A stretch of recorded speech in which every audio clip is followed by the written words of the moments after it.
Dear students, I welcome you all for today's lecture on agricultural production and land revenue in South India and Deccan.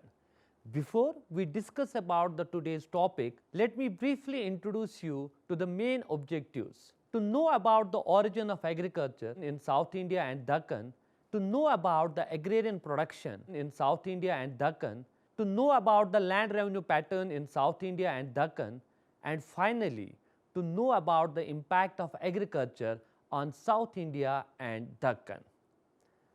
The oldest evidence of farming in Peninsular India dates back to the later period of the New Stone Age, which is dated in the first half of the second millennium BCE.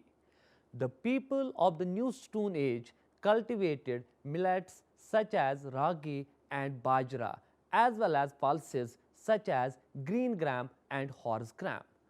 Making terraces on the slopes of hills was a crucial aspect of the New Stone Age settlement, and farming was restricted to terrace fields. Rice was found in Peninsular India at the beginning of the first millennium BCE, which also marked the beginning of Iron Age in the south. During the Iron period, rice cultivation spread to the Deccan and southern India. The early Iron Age settlements are found in highlands. The introduction of iron did not result in a quick shift in agricultural practices. With the introduction of the iron plowshare, technological progress occurred later. This occurred simultaneously with the concentration of settlements in the river basin. The harnessing of blocks to the plow and the extensive use of iron plowshare led to the expansion of cultivated land and a rise in agricultural output that was unprecedented. Likewise, there was an increase in population. With the beginning of the practice of donating village land to religious beneficiaries such as Buddhist monasteries and the Brahmins, the agricultural sector underwent a significant transformation. They had a superior understanding of the seasons and weather forecasting skills. Land grants to monks and Brahmins led to the influx of non-cultivating populations into the agricultural sector. Thus, we identify three stages of agrarian settlement expansion in early South India. That is, the initial stage of primitive agriculture characterized by low-level technology and hillside farming. Second period marked by plough agriculture, significant technological improvement and the cultivation of river valleys. Third phase that witnessed the arrival of non-cultivating groups into the agrarian sector with superior knowledge of seasons, management capacity and cultivation tools. Now, we will be talking about types of subsistence. The location, terrain, material culture and technological sophistication of the region all played a role in determining the means of subsistence. While certain regions saw advances in the manufacturing of goods and social development, other areas continued to use primitive techniques for a long time.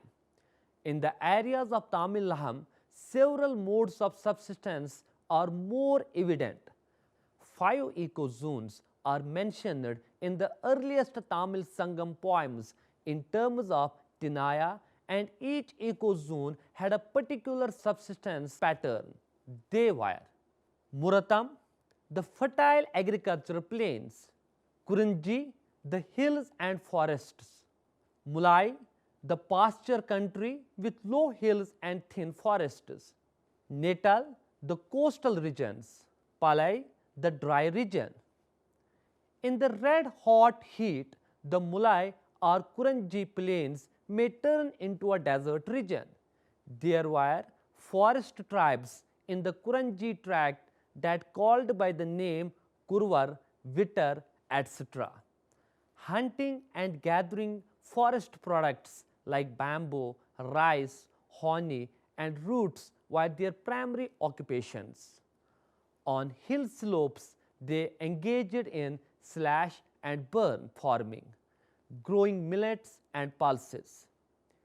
They used a variety of implements including spades, sickles, and hoes with iron tips. Pepper and other spices are abundantly grown in such upland tracts. There are literary references to pepper growing operations and gardening irrigation system. Itayars or Idayars, who were cowherds, lived in the Mulayas' pastures.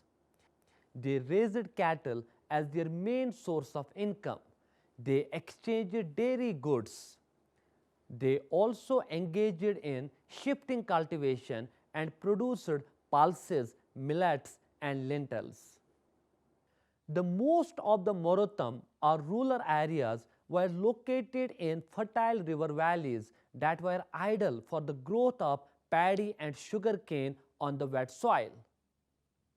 Uzwars or ploughmen were individuals who participated in plough cultivation and produced a considerable surplus of paddy. The Marutham tracts provided the staple food of rice to people of their tinayas. The Partwas, also known as the Nitalas, were salt producers and fishermen. Fish and salt were traded in return for a living. The Palai zone was a summertime seasonal occurrence during which farming was impossible owing to a lack of water. As a result, some people in the area started engaging in cattle lifting and wayside robberies. Merchants of salt and other goods frequently traveled through the Palai region in caravans, with Marawa group members frequently plundered. Thus, one can develop an idea about the substance base of the region from the discussion. The main source of income were the hunting and gathering, plough agriculture, forest goods, fishing and salt production, cow raising, and wayside robbery. Now, we will be talking about expansion of agriculture settlements. In the Deccan and South India, a noticeable transition from the Stone Age to the Iron Age is a clear indicator of rise in population. The number of sites from the Iron Age has increased, which is evident from the findings from a number of sites. This change led to the migration of communities from highland areas to the fertile river valleys and the transition of economy from cow rearing and shifting cultivation to settled agriculture. The fundamental characteristics of this way of life were a concentration of settlement in river valleys, extensive use of iron tools and implements, a certain degree of craft specialization, a new invention of iron plowshare, management of minor irrigation facilities, a change from dry land crops to a more surplus yielding wetland crop of paddy. There are numerous archaeological sites throughout South India that indicate these changes. They are sometimes referred to as megalithic sites. We would briefly address the megaliths before talking about agrarian settlements. Megalith is a Greek word for large stones. The megaliths are linked to burial grounds instead of actual human settlements because of the stone rings that surround the graves. Although they are exceedingly uncommon, several habitational sites like Tirukampuliyar, Alagarai, and others have been discovered, although many times they are dated between the 5th and 1st century BCE. The origin of the megaliths can be traced back to about 1000 BC. They persisted much later in some spots. Human bones, many kinds of pottery, including the distinctive black and red wear, iron tools and weapons, inscribed potsherds, cult artifacts, jewelry and ornaments, and many other items mainly are found in the graves. We learn about the material culture of the agrarian settlement of the Iron period in South India from these megalithic relics. Furthermore, they support some of the evidences offered by contemporary Tamil poems. Now, we will be talking about agricultural production in Tamil Nadu. Iron plowshares were used to cultivate the land in Tamil Nadu. Further, sickles, hoes, and spades were employed for various agricultural tasks. Iron's metallurgy was well known to blacksmiths, and certain locations have produced iron smelting furnaces. These locations have also produced iron slags. Deep ploughing requires an iron-tipped plough. Land required deep ploughing for rice and sugarcane. Literature and inscriptions attest to the usage of ploughs. A plowshare dealer appears as a donor in a Tamil Nadu cave inscription. Agricultural operations were effective owing to the use of the plough and the harnessing of draught animals like bullocks and buffaloes. Both monarchs and chieftains and local cultivators organized irrigation system at different times. Water from the river was diverted to the farms. In Tamil Nadu, ruins of an old reservoir were found close to Kaveri Pattinam. Rainfall in the area was insufficient, thus irrigation was crucial. The productive Murutham fields were places to two significant crops, paddy and sugarcane. Pulses were also grown. Literature from the time reveals that individuals had some understanding of the seasons, which was essential for productive agriculture. Uzavar and Velalar cultivated the land. Literally, Uzavar means plowman and Velalar respectively means master of soil. The groups of plowmen were one source of labor for agriculture. Usually known as laborers in the field are Atiyor and Vinaya Valar. Atiyor most probably refers to a slave, whereas Vinaya Valar denotes a wage earner. It's unknown what the wage rate and other working conditions were. The members of large families were found working in agriculture in several contexts. Family labor alone did not produce a significant quantity of surplus.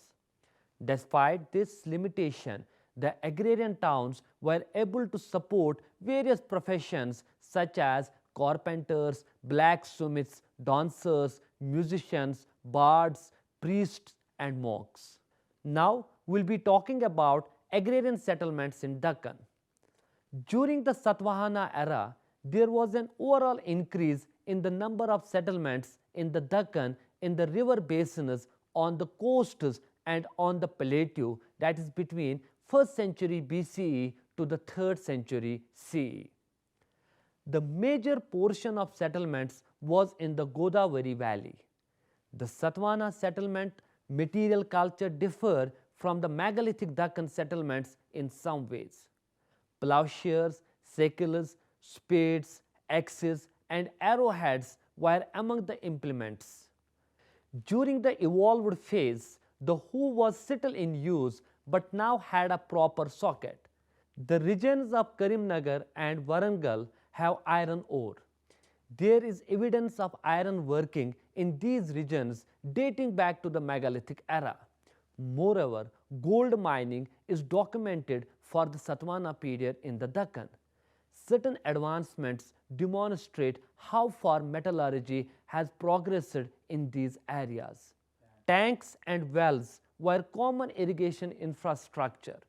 Water was raised using the water wheel. Digging well and tanks was regarded as an honorable deed.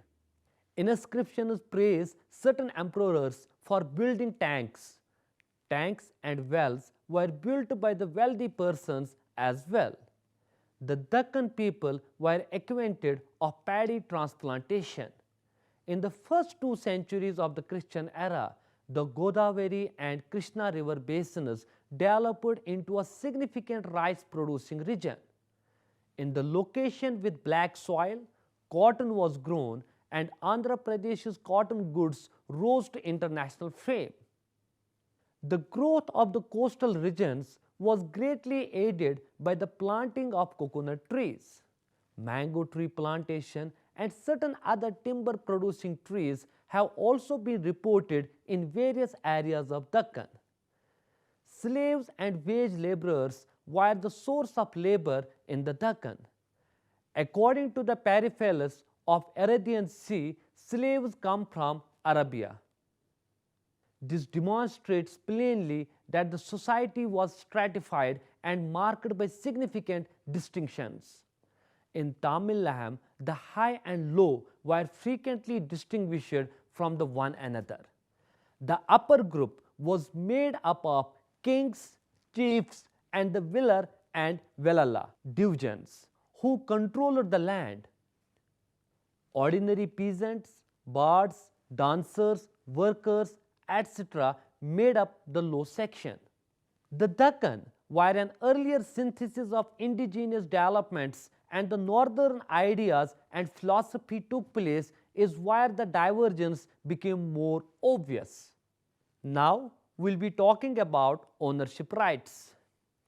The issue of ownership rights is brought up by the social differentiation made on the basis of wealth and property.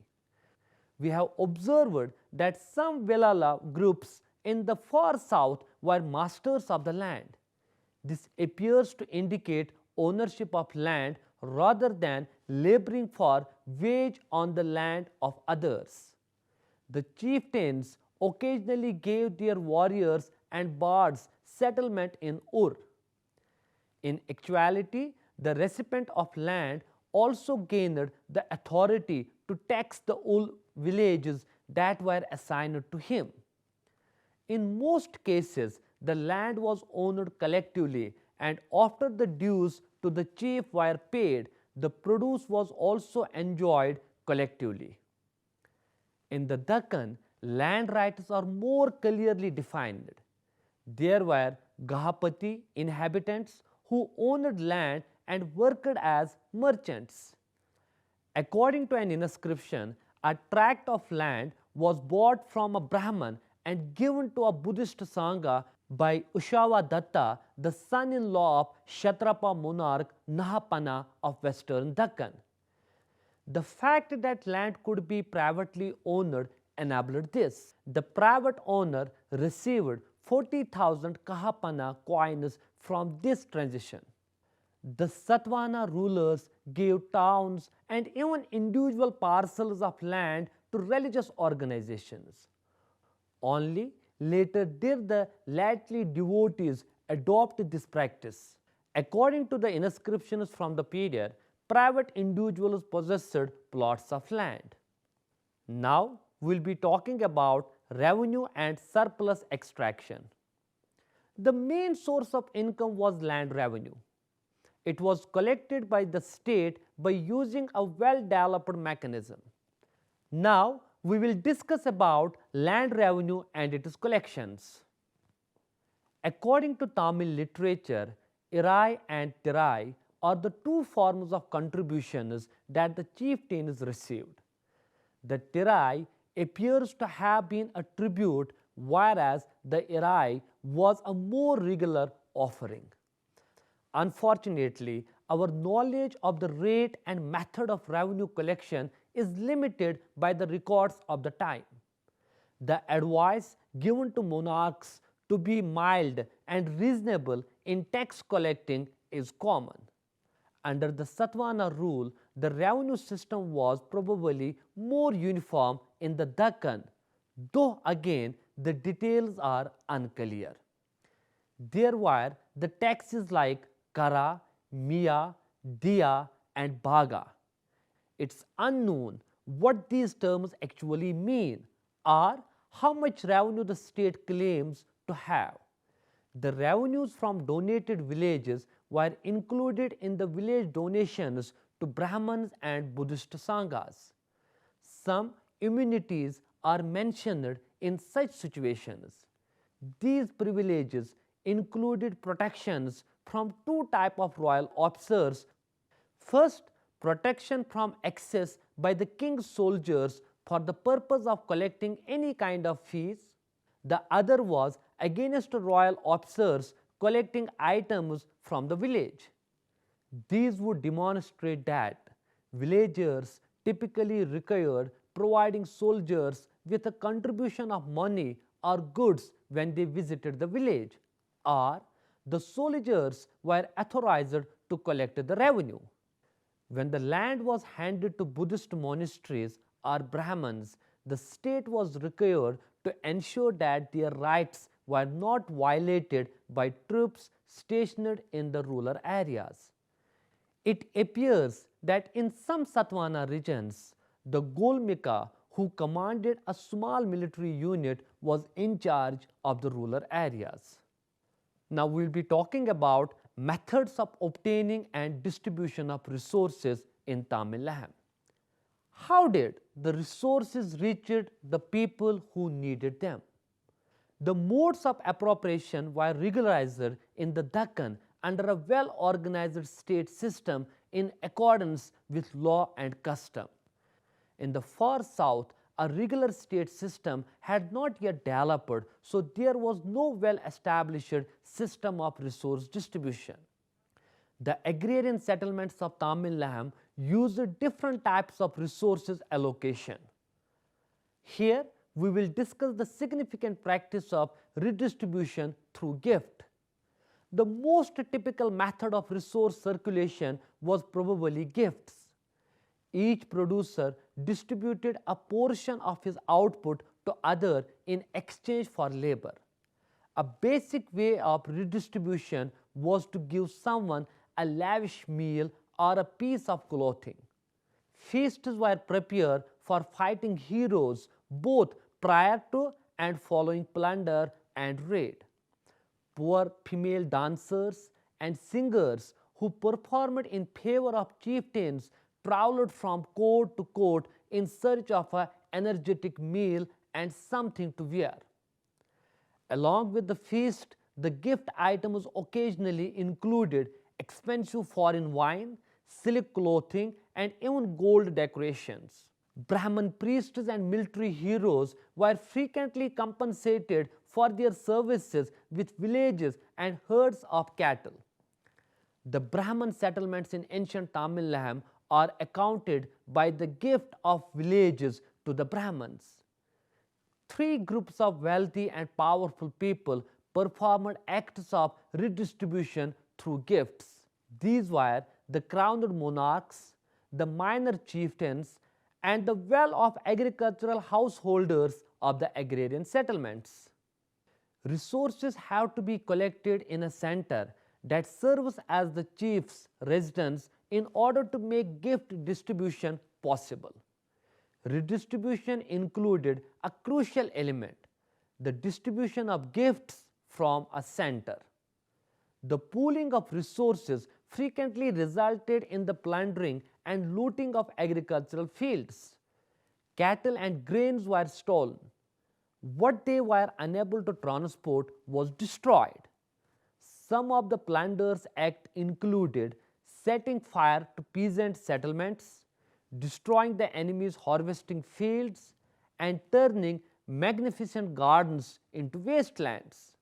The chiefs utilized the Marwa fighters of the grazing fields and hill tracts to raid settlements.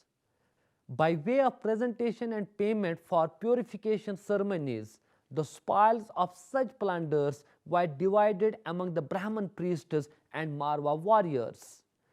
Numerous songs from the Sangam anthologies bear witness to the peasants' helpless situation and the ways in which they were terrorized and exploited. By praising the valor of soldiers whose memorial stones became cult object or objects of worship, the cult of war was propagated. The Pana singers chanted in honor of the chieftain and his warriors' competence in battle. Due to a lack of resources, booty capture was necessary. Resources were destroyed as a result of such excesses at the same period. This was a paradox built into the system of redistribution at the chieftain level. Now we'll be talking about new elements in agrarian order and the social change in Deccan. During the 1st century CE, a few new components of the agrarian order made their debut in the Deccan. The kings of Satavahanas and Kshatrapa gave villages, even entire plots of land, to Brahmins and Buddhist monks as well as other religious groups. The grantees also received some economic benefits, such as the right to collect the land revenue and access to mines.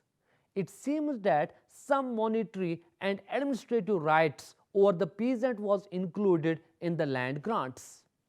The royal donations released the villagers from having to make required payments to soldiers and administrative workers who visited the settlement.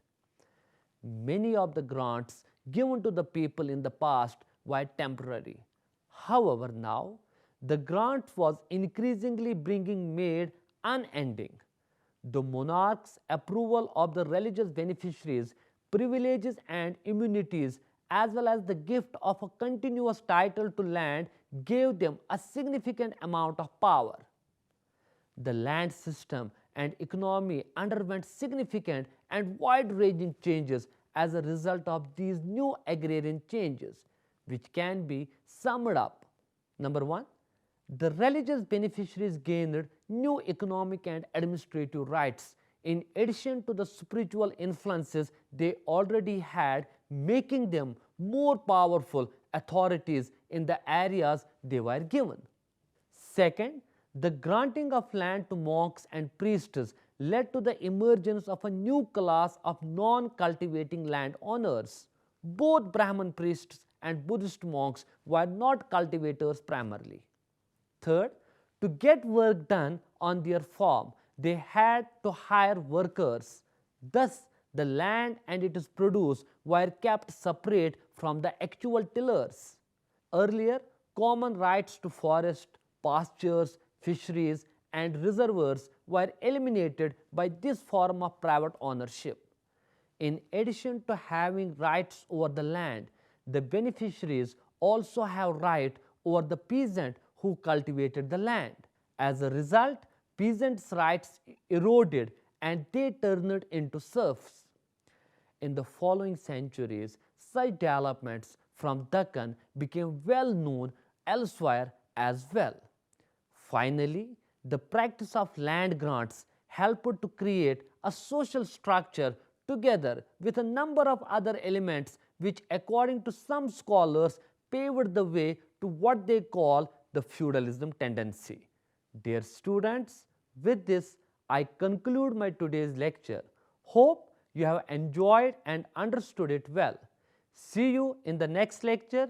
Till then, take care and goodbye.